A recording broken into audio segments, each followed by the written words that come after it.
What is the average single-family home selling for in Attleboro now? Right around $124,000. And how does that compare to a year or two ago? Well, that's right now, it's at about an increase of about 27% compared to 19. Realtor Don Bliss has been selling houses in Attleboro for over 20 years, and he's never seen a market like this. Attleboro's attractions of good schools, nice parks, accessibility to main highways, and its commuter train to Boston have made it a hit with hub commuters.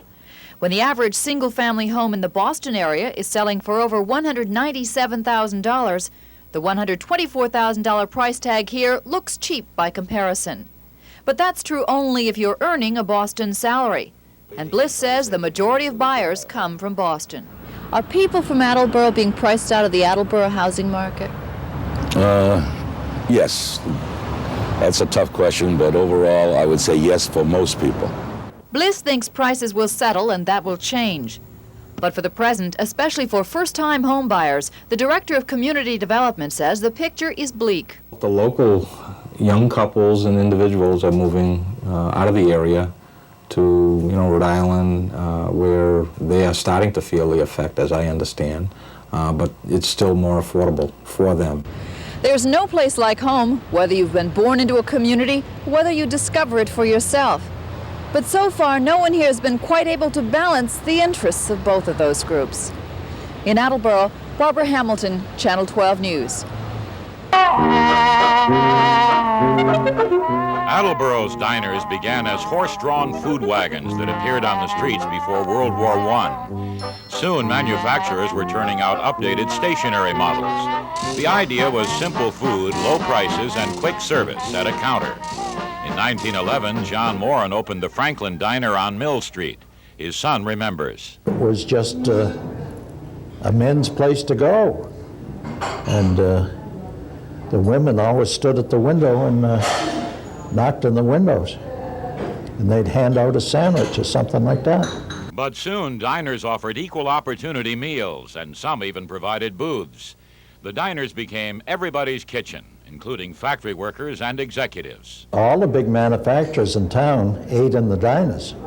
All the traveling salesmen that came to town, we knew men from all over the country. Above all, diners were fast and affordable. 40 cents was a big meal.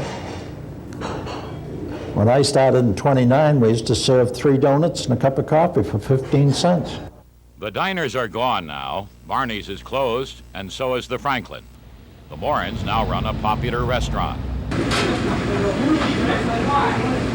Morin's is still known to most townspeople here in Attleboro as a diner. It still has the familiar metal bar stools, and it still has some regular customers who've been coming here since the early days. I was a young fellow then, and I had a little pool room there. And I used to come over here for my lunches. You knew everybody. Everybody knew you. It's like a big family's come in all the time.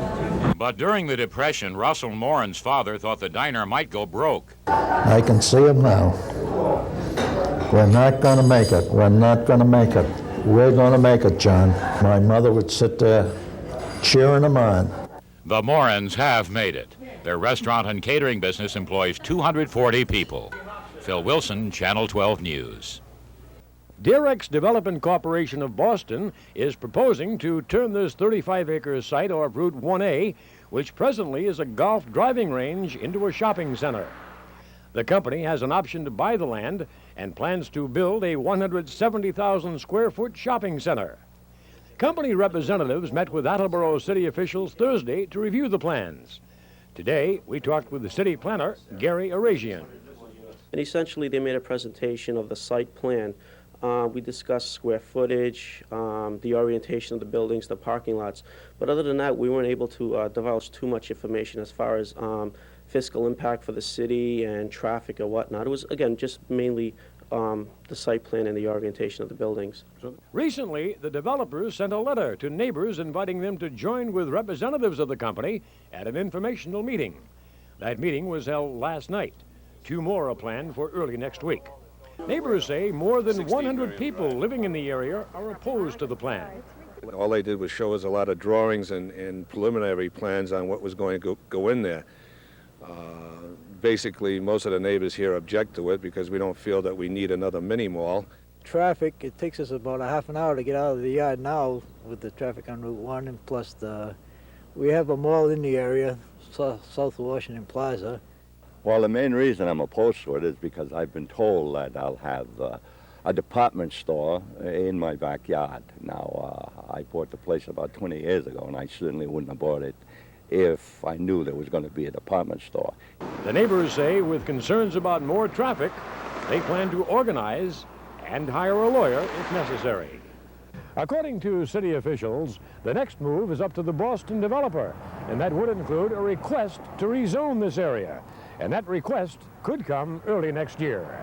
In South Attleboro, Jack Burns, Channel 12 News.